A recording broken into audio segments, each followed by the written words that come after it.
আদাব, আপনি কেমন আছেন? ভালো আছি। ভালো আছেন। আপনি তো কেমোথেরাপি, রেডিওথেরাপি, তারপরে আপনার অপারেশনও করা হয়ে গেছে। তো এখন আমি দেখছি আপনার মাথায় এত সুন্দর মানে ঘন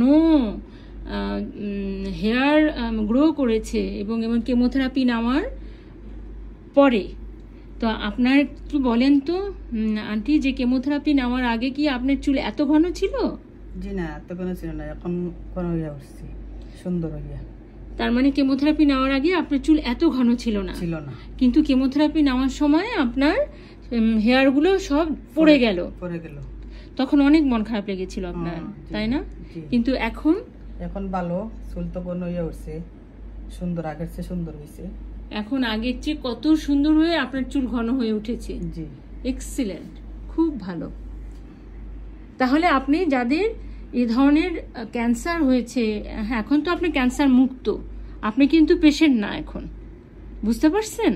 আপনি একজন মুক্ত মানুষ। হ্যাঁ, তাহলে যারা এই রোগের সাথে লড়াই করছে তাদেরকে কি বলবেন আপনি? বলবো, এই চিকিৎসা করার পরে ম্যাডামের কাছে আমার যত সমস্যা ছিল সব দূর হয়ে গেছে, এখন আমি সুস্থ।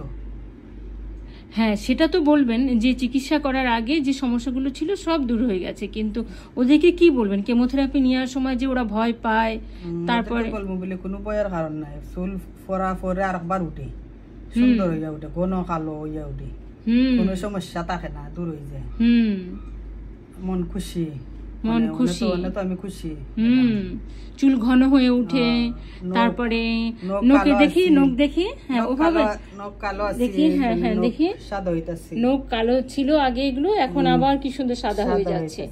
তার মানে কোনো ভয় নাই না? ও হাতটা দেখি আন্টি, হ্যাঁ এই যে কি সুন্দর নখগুলো, এগুলো কালো ছিল আবার সাদা হয়ে আস্তে আস্তে উঠছে।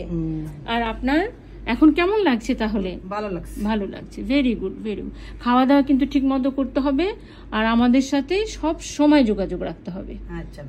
তার মানে কি হলো ব্যাপারটা, যে যারা কিনা ব্রেস্ট ক্যান্সারের সাথে লড়াই করছে তারা কেমোথেরাপির ভয়ে যেন লুকিয়ে না থাকে। কারণ দেখেন কত সুন্দর ওনার একদম ঘন চুল গজিয়েছে, তাও আবার বয়সও ওনার 45-50 পার হয়েছে। হ্যাঁ, মানে এত সুন্দর হেয়ার গ্রো করেছে ওনার, কোনো রকমের কোনো যত্ন ছাড়াই। কেমোথেরাপির সময় যে চুলগুলো ওনার পড়ে গিয়েছিল, কি সুন্দর ওনার হেয়ার গ্রো করেছে। এই চুলগুলো বড় হবে, ওনার মনটা ঠিক আগের মতো। আপনার মনে হচ্ছে না যে আমি ঠিক আগের জীবনে সুন্দর করে ফিরে গিয়েছি? জি ম্যাডাম। তাহলে এখন কি জীবনকে উপভোগ করতে হবে? আমার মনে হইতেছে আমি তো আগের যে রোগ আছিল আমার এটা শেষ হয়ে না, আমি সুস্থ, ভালো, আমার পরিবার লইয়া আমি সুস্থ জীবন যাপন কাটাইতেছি। পরিবার নিয়ে, সবাইকে নিয়ে আপনি ভালো আছেন? ভালো আছি। উপরালা আপনাদের সবাইকে ভালো করুক। হ্যাঁ, অসংখ্য ধন্যবাদ আপনাকে। আপনারা দোয়া করুন। হ্যাঁ, ঠিক আছে।